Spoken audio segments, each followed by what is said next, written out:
시편 23편을 들고 떠나는 영혼의 순례. 제15장. 머리를 매끄럽게, 상처를 부드럽게. 낙심의 짐. 영어에서 디스라는 접두어는 모든 걸 바꿔버립니다. 디스를 붙이면 순종은 불순종이 됩니다. 존경은 불경으로 변하고 관심은 무관심으로 바뀝니다. 능력은 무능력이 되고 취업 상태에 있다가도 무직이 됩니다. 품위는 망신으로 모습이 달라집니다. 모두가 디스를 덧붙이면서 생긴 변화입니다. 아무리 뒤져봐도 디스만큼 엄청난 영향력을 발휘하는 접두어는 없을 겁니다. 그리고 약속이라는 단어 앞에 붙일 때만큼 디스의 위력이 강력해지는 경우도 찾아보기 힘들 겁니다. 우리는 대부분 약속을 좋아합니다. 심지어 구조적으로 약속이라는 말이 어울리지 않는 사람들까지도 약속을 선호합니다. 약속은 한치 앞을 알 수 없는 세상에서 무언가 예측이 가능할 것 같은 느낌을 줍니다. 조금만 깊이 생각해봐도 인간이 미래를 조절할 수 있다고 해봐야 고작 기관차에서 궤도를 따라 움직이는 열차를 조작하는 정도에 지나지 않는다는 사실을 알 수 있을 텐데, 산호라면 그걸 자꾸 잊어버리고 마치 통째로 미래를 통제할 수 있을 것 같은 환상을 갖습니다. 약속에 디스를 붙인 단어, 낙심이란 단어는 인간이 미래를 통제할 수 없음을 상기시켜줍니다. 낙심은 이루어지지 않은 약속의 다른 이름입니다. 일어났으면 좋겠다고 생각했지만 결국 바라던 일은 일어나지 않았습니다. 건강해지기를 소망했는데 병에 걸렸습니다. 일을 멈추고 물러나 좀 쉬고 싶지만 현실은 여전히 일을 해야 합니다. 행복하고 안정된 가정을 원하지만 이혼이 닥쳐왔습니다. 회사에서 인정과 승진을 기대했는데 좌천을 당했습니다. 이젠 어떻게 해야죠? 이 실망감을 어떻게 달래야 할까요? 사도 바울에게는 목표가 있었습니다. 그의 목표는 스페인으로 복음을 전하러 가는 것이었습니다.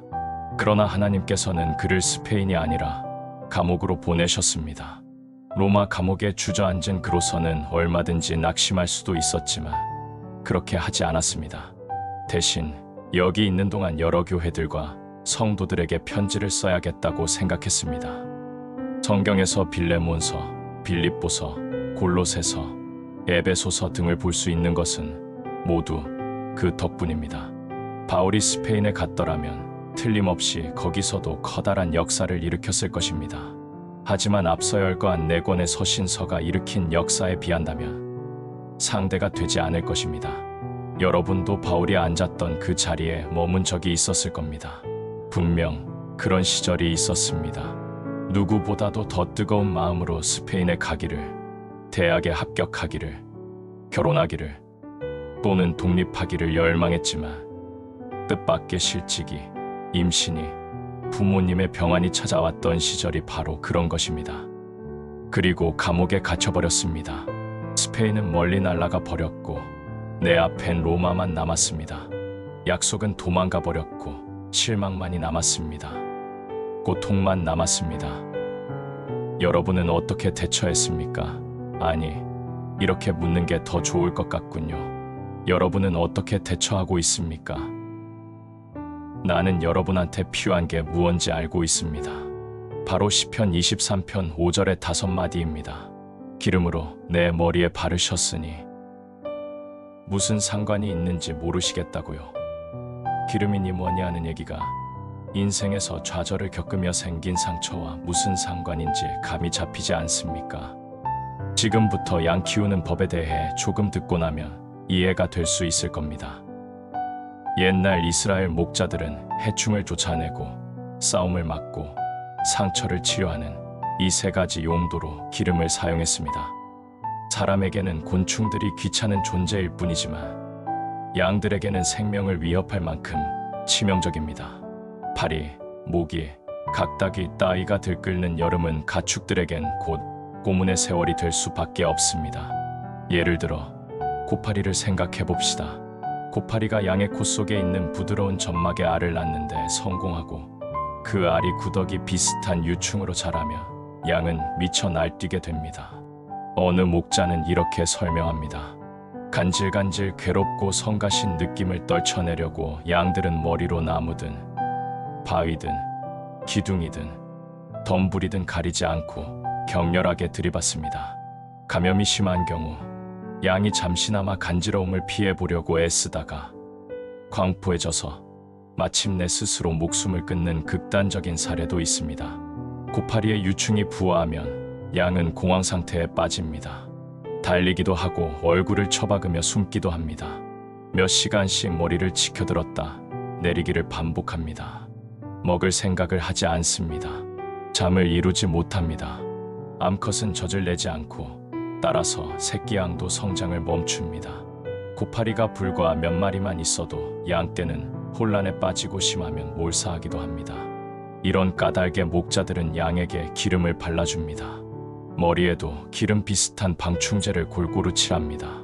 방충제 향기 때문에 곤충들이 얼씬거리지 못하게 되고 덕분에 양떼는 평온하게 지낼 수 있습니다. 하지만 평온함은 짝짓기 철이 이르기 전까지 뿐입니다. 양들은 1년 내내 조용하고 온순한 동물이지만 짝짓기 철이 되면 만사가 달라집니다. 순양들은 뿔을 난폭하게 휘둘러댑니다. 녀석들은 목장 주위를 활보하면서 자기 영역에 새로 들어온 암컷의 주의를 끌기 위해 고개를 길게 뺍니다. 암양의 눈길을 끌었다 싶으면 고개를 뒤로 젖히면서 말합니다. 아가씨, 내 짝이 돼줄래요? 그때쯤 남자친구가 나타나서 암양더러 아무데나 안전한 곳에 가 있으라고 말합니다. 이어서 두 순양의 결투가 시작됩니다. 둘은 머리를 낮췄다가 있는 힘껏 꽝 하고 부딪힙니다. 난데없이 박치기 시합이 벌어지는 것입니다. 목자는 양들이 부상을 입지 않도록 기름을 발라줍니다. 미끄럽고 기름기 많은 물질을 코와 머리에 문질러줍니다. 이렇게 윤활제를 발라주면 머리까지 정통으로 부딪히지 않고 미끄러져 빗나가게 됩니다. 하지만 아무리 그래도 상처가 나는 경우가 있습니다. 바로 그런 상처 때문에 목자는 양들에게 기름을 발라줍니다. 목자가 치료해 주어야 하는 상처들은 대부분 초장에 살다 보면 어쩔 수 없이 생기는 것들입니다. 가시덤불에 찔리기도 하고 날카로운 바위 모서리에 베이기도 합니다. 양들이 나무에 머리를 너무 세게 비비다가 생기는 상처도 있습니다. 이런저런 이유로 양들은 상처를 입습니다. 따라서 목자는 정기적으로 작게는 날마다 어디 베이거나 까진 데가 없는지 양들을 살펴보아야 합니다. 목자는 벤 자리가 덧나지 않기를 바랍니다. 오늘의 상처가 내일의 감염으로 연결되지 않기를 바랍니다. 상처가 깊어지기를 바라지 않기는 하나님도 마찬가지입니다. 양들처럼 우리도 상처를 입습니다. 실망과 낙심이 꼬리에 꼬리를 물고 마음을 스쳐가는 동안 생긴 상처들입니다. 조심하지 않으면 실망은 곧 쓰라린 통증으로 이어집니다. 양들이 그렇듯 우리도 치료를 받아야 합니다. 그는 우리를 지으신 자시요 우리는 그의 것이니 그의 백성이요 그의 기르시는 양이로다. 상처를 입지 않도록 예방한다거나 기왕에 생긴 상처를 치료하는 처치는 양들에게만 필요한 게 아닙니다. 인간들 역시 서로에게 분을 품고 머리를 힘껏 들이받다가 상처를 입습니다. 살아가면서 마주치는 실망 중에는 사소한 서운함에서 시작되는 경우가 적지 않습니다. 우리가 가진 문제들 가운데 상당 부분은 사자만큼 커다란 어려움이 덮쳐오기 때문이 아니라 오히려 벌레 때처럼 일상적으로 마주치는 좌절, 자잘한 충돌, 상심 따위가 공격해오는 데서 비롯됩니다. 다 같이 모여서 저녁 먹는 자리에 초대받지 못할 수도 있습니다. 원하던 팀에 들어가지 못할 수도 있습니다. 장학금을 놓칠 수도 있습니다. 정말 열심히 일했지만 상사가 알아주지 않는 경우도 있습니다. 모처럼 새 옷을 차려입었는데 남편이 무심하게 지나쳐버리기도 합니다. 엉망진창이 된 마당을 치우지 않고 그냥 내버려두는 이웃이 있을 수도 있습니다. 점점 화가 나고 우울해지고 마음이 상합니다. 양들처럼 우리도 제대로 잠을 이루지 못합니다. 잘 먹지도 못합니다. 되풀이해 가며 머리로 나무를 들이받습니다. 혹은 다른 사람을 들이받기도 합니다. 놀라운 것은 인간들이 서로에게 정말 야박하게 군다는 사실입니다. 가장 깊이 패인 상처 가운데 몇 개는 다른 사람들과 있는 힘껏 빡치기를 하는 과정에서 생긴 흔적입니다. 양떼의 경우에서 보듯 그 밖의 상처들은 목장에서 생활하노라면 자연스럽게 생기는 것들입니다. 하지만 형편은 양떼들이 머무는 목장 쪽이 훨씬 더 낫습니다. 양떼들은 가시와 엉겅퀴의 상처를 입지 않도록 조심하면 그만입니다. 우리는 노쇠하고 병드는 문제와 맞서야 합니다. 배신과 불의한 일을 겪기도 합니다. 설령 질릴 때까지 세상에 살 수 있는 사람이라 해도 이런저런 형태의 깊고 깊은 상처를 피해갈 길은 없습니다. 그러므로 양이 그러하듯 우리도 상처를 입게 마련입니다. 그리고 양들이 그러하듯 우리에게도 목자가 있습니다. 앞서 읽었던 시편 100편 3절의 말씀이 기억나십니까? 우리는 그의 것이니 그의 백성이요 그의 기르시는 양이로다. 하나님께서는 목자가 양을 위해 하는 일들을 우리에게 해주십니다. 주님이 우리를 돌보십니다. 복음서들이 한결같이 가르치는 사실이 있는데 그것은 바로 예수님은 선한 목자라는 것입니다. 주님은 스스로 나는 선한 목자라고 선언하셨습니다. 선한 목자는 양들을 위하여 목숨을 버리거니와 예수님께서도 제자들을 보호하기 위해 기름을 발라주셨습니다. 주님은 제자들을 위해 기도하셨습니다. 선한 목자였기에 그분은 제자들이 낙담하지 않도록 보호하셨습니다. 예수님께서는 상처를 미리 막으셨을 뿐 아니라 불가피하게 다친 곳을 치유하기도 하셨습니다. 앞을 보지 못하는 이의 눈을 만져주셨습니다. 한센병 걸린 이를 만져주셨습니다. 이미 숨이 멎은 소녀를 만져주셨습니다. 진리를 찾아 헤매는 니고데모의 마음도 주님이 만져주셨습니다. 삭개오의 열린 마음도 만져주셨습니다. 막달라 마리아의 상한 마음도 어루만져 주셨습니다. 글로바의 혼란스러운 마음도 만져주셨습니다. 바울의 완고한 마음과 베드로의 통회하는 마음도 만져주셨습니다. 예수님께서 양떼를 돌보십니다. 그리고 그분이 우리도 돌보아 주실 것입니다. 물론 우리가 자신을 맡길 때만 그분은 개입하십니다. 하지만 어떻게 해야 주님께 자신을 맡길 수 있습니까? 절차는 아주 간단합니다. 우선 하나님 앞에 나아가십시오. 다윗은 자기 상처를 아무에게도 보이지 않고 오직 하나님께만 의탁했습니다. 그는 주께서 기름으로 내 머리에 바르셨으니라고 말합니다. 주님의 선지자가라든지 주님의 선생들이 또는 주님의 상담원들이라고 말하지 않습니다. 물론 선지자나 교사, 상담원들이 우리를 하나님께로 인도할 수 있습니다. 주님을 더 잘 이해하는데 도움을 줄 수도 있습니다. 하지만 아무도 하나님께서 하시는 일을 대신할 수 없습니다. 오직 하나님만이 상처를 치료하실 수 있기 때문입니다. 하나님은 상심한 자를 고치십니다. 실망의 짐을 하나님 앞에 내놓은 적이 있습니까? 이웃이나 친척, 친구들과는 실망한 마음을 나누신 일이 있을 겁니다. 하지만 그걸 하나님께 드렸던 경험이 있습니까? 사도 야고보는 너희 중에 고난 다하는 자가 있느냐? 저는 기도할 것이요라고 말합니다. 실망의 보따리를 들고 누군가를 찾아가기 전에 먼저 하나님께 나아가십시오. 인간의 상처 때문에 하나님을 성가시게 만들어선 안 된다고 믿는 이가 있을지도 모릅니다.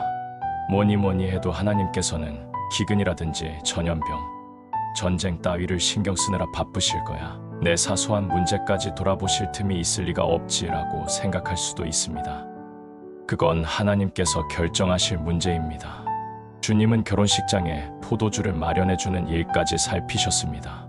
베드로의 세금 문제에도 관심을 가지고 동전을 마련해 주셨습니다.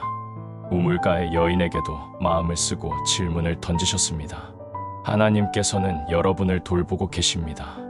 첫 번째 단계는 올바른 대상 앞에 서는 것입니다.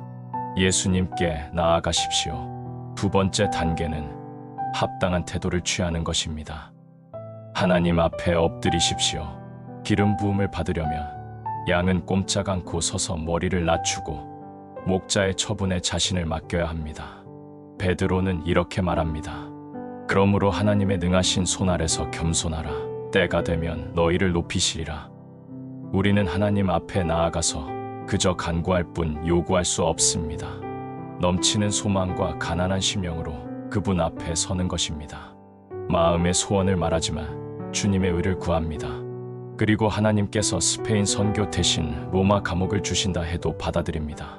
하나님께서 그 밤낮 부르짖는 택하신 자들의 원한을 풀어주시며 오래 참지 않으신다는 사실을 잘 알고 있기 때문입니다. 하나님께 나아가서 그 앞에 엎드린 뒤에는 주님께 맡겨야 합니다. 양은 어째서 기름이 파리를 쫓아내는지 모릅니다. 어떻게 기름이 상처를 치료하는지도 알지 못합니다. 사실 양이 아는 것이라곤 목자가 늘 함께하며 돌봐준다는 것뿐입니다.